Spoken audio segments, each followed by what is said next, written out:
বিসমিল্লাহির রহমানির রহিম। আল্লাহর অশেষ রহমতে অবশেষে আমরা জাবালে সুরের চূড়ায় উঠতে সক্ষম হয়েছি ইনশাল্লাহ। এই মুহূর্তে আমরা মক্কা নগরীর সর্বোচ্চ উচ্চ পাহাড়ের উপরে অবস্থান করছি, যেটা জাবালে সুর নামে খ্যাত। এখানে আমাদের নবী হযরত মুহাম্মদ সাল্লাল্লাহু আলাইহি ওয়াসাল্লাম কাফের মুশরিকদের ভয়ে আত্মগোপন করেছিলেন।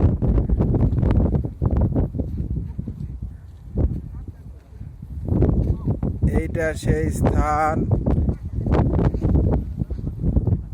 এই যে দেখা যাচ্ছে পাথরের তলদেশে অনেকে এখানে এসে নামাজ পড়েন।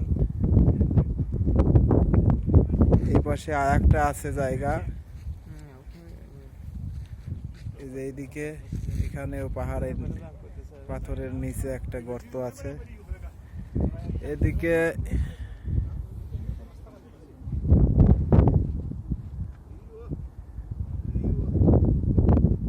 সেই আরাফার ময়দানের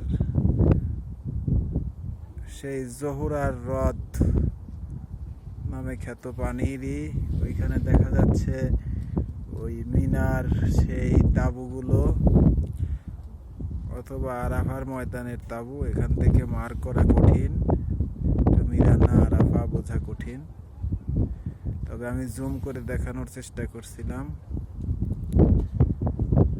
আমার সাথে আছে আমার ভাই, বড় ভাই হামিদুর রহমান। সে এখন